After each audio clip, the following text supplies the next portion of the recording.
Hello friends, మన సుధీర్ రష్మి అంటే తెలియని వాళ్ళంటే ఎవరు ఉండరు. ఒకప్పుడు వీళ్ళ జోడీకి అయితే విపరీతమైన ఫ్యాన్ బేస్ అయితే ఉండేది. ఇప్పటికీ కూడా అలానే ఉంది. ఇప్పుడు కూడా వీళ్ళిద్దరూ కలిసి ఏ షో చేస్తారా అని వీళ్ళ ఫ్యాన్స్ అయితే 1000 కళ్ళతో ఎదురు చూస్తున్నారని చెప్పవచ్చు.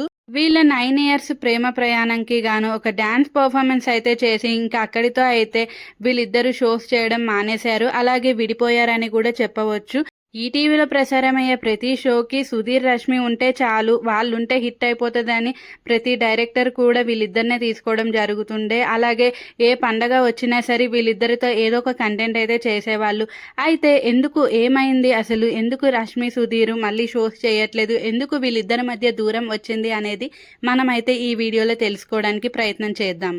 ఒక అమ్మాయి అబ్బాయి 9 ఇయర్స్ ట్రావెల్ చేస్తే ఖచ్చితంగా వాళ్ళిద్దరి మధ్య ఎంతో కొంత ప్రేమ అనేది ఏర్పడుతుందన్న విషయం మనందరికీ తెలిసింది. వీళ్ళిద్దరూ ఎంత జీవించేశారంటే నిజంగానే వీళ్ళిద్దరిని చూస్తే వీళ్ళిద్దరూ ప్రేమించుకుంటున్నారేమో అనేసి అనుకునేవాళ్ళు వీళ్ళ ఫ్యాన్స్ కూడా. అలాగే చాలామంది కూడా అనుకునేవాళ్ళు. కానీ వీళ్ళిద్దరు మాత్రం మా ఇద్దరి మధ్య ఏం లేదు అనేసి 9 ఇయర్స్ తర్వాత అయితే చెప్పడంతో అందరూ చాలా డిసప్పాయింట్కి గురయ్యారు.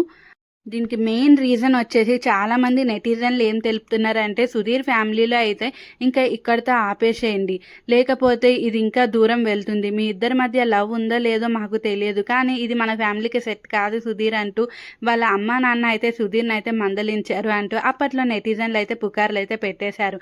మరి ఇందులో ఎంత నిజముందో మనకైతే తెలీదు. ఇటీవల ఒక ఇంటర్వ్యూలో అయితే రష్మిని ఒక యాంకర్ ప్రదీప్ ఇంకా సుధీర్ అలాగే శేఖర్ మాస్టర్లో ఎవరికి స్లాప్ ఇస్తారు, ఎవరికి కిస్ ఇస్తారు, అలాగే ఎవరికి హగ్ ఇస్తారు అని అడగగా రష్మి అయితే సుధీర్కి అయితే స్లాప్ ఇస్తాను అని కఠినంగా అయితే చెప్పడంతో ఇంకా అక్కడ యాంకర్ అయితే అవక్కాడనే చెప్పవచ్చు. ప్రదీప్కి అయితే కిస్ ఇస్తా అన్నది, అలాగే శేఖర్ మాస్టర్కి హగ్ ఇస్తా అని చెప్పగా యాంకర్ ఎందుకు ఇలా అని అడగగా నాకు ప్రదీప్తో మంచి బాండింగ్ ఉంది, మేమిద్దరము రేడియో మిర్చి చేసినప్పటి నుంచి చాలా క్లోజ్గా ఉండేవాళ్ళం అంటూ ప్రదీప్ తనకున్న ప్రేమను అయితే రష్మి చెప్పడం జరిగింది. అలాగే శేఖర్ మాస్టర్పై గౌరవం ఉంది, అందుకనే హగ్గీస్ అని ఇంకా సుధీర్తో నాకు అంత క్లోజ్ బాండ్ లేదు, జస్ట్ షోస్ వరకే అని చెప్పడంతో నెటిజన్లు అయితే ఒక్కసారిగా షాక్కి గురయ్యారనే చెప్పవచ్చు.